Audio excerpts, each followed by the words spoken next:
Hello student, एक और नए क्लास में आपका स्वागत है। तो स्टूडेंट, आज की क्लास में आप चंदा किसे कहते हैं उसे जानेंगे, यानी कि सब्सक्रिप्शन क्या होता है। उसके बाद से आपको डोनेशन से आप क्या समझते हैं उसे बताया जाएगा।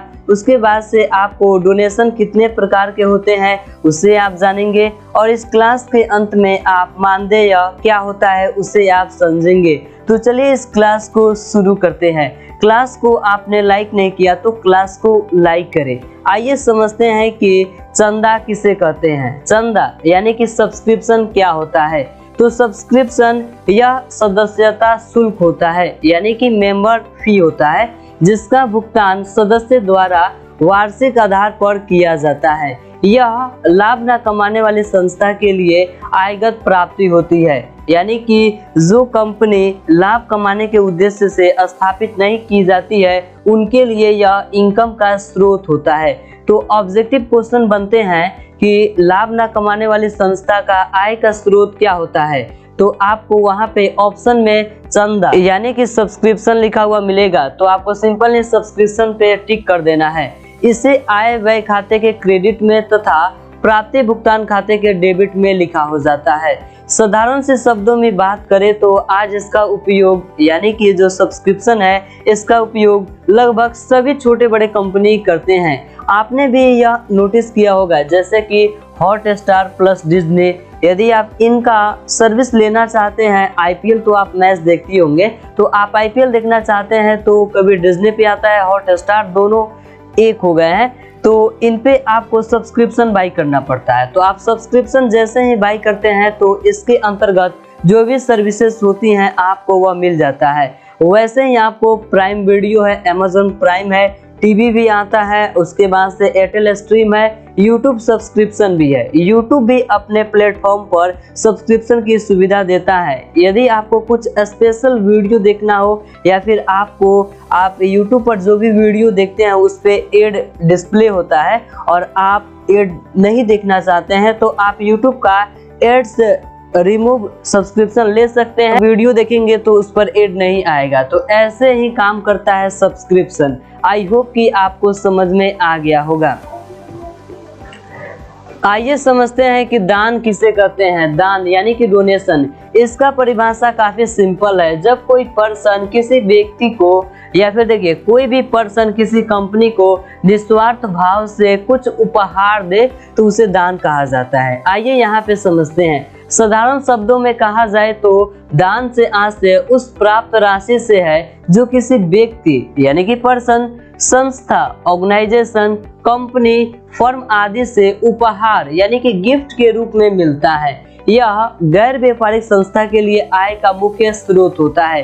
तो यहाँ से भी आपको एग्जाम में प्रश्न बन जाएंगे कि गैर व्यापारिक संस्था का आय का मुख्य स्रोत क्या होता है, तो आपको वहाँ पे डोनेशन टिक करना है, यानी कि दान होता है। सब्सक्रिप्शन भी दिया होगा तो उसे भी आप टिक कर सकते हैं। तो इन दोनों में से आपको कोई एक ही मिलेगा।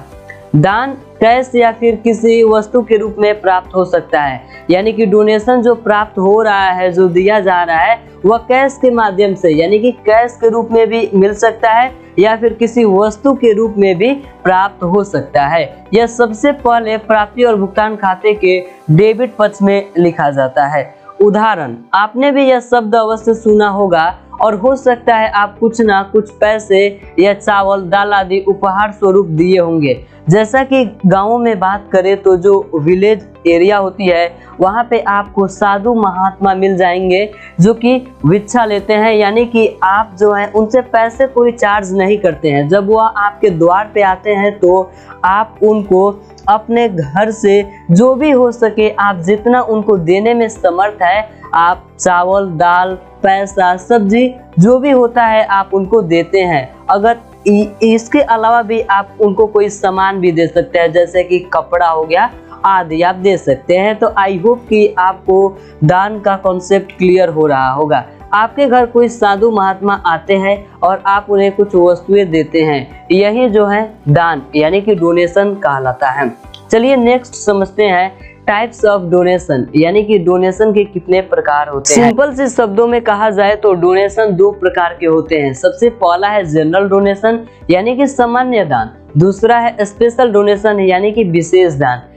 यहाँ से चलिए पहले को समझते हैं सामान्य दान यानी कि जनरल डोनेशन। यहाँ से आपको इस वर्ड से ही आपको थोड़ा थोड़ा आइडिया लगने लगा होगा कि वैसा दान जो कि सामान्य उद्देश्य के लिए किया गया हो। आइए इसे काफी अच्छे से भी समझते हैं। वैसा दान जो साधारण काम को करने हेतु प्राप्त होता है, यानी कि जो सिंपल सा काम होगा उसको करने के लिए जो पैसे प्राप्त होंगे या फिर जो वस्तुएं प्राप्त होंगी उसे जनरल डोनेशन कहा जाता है।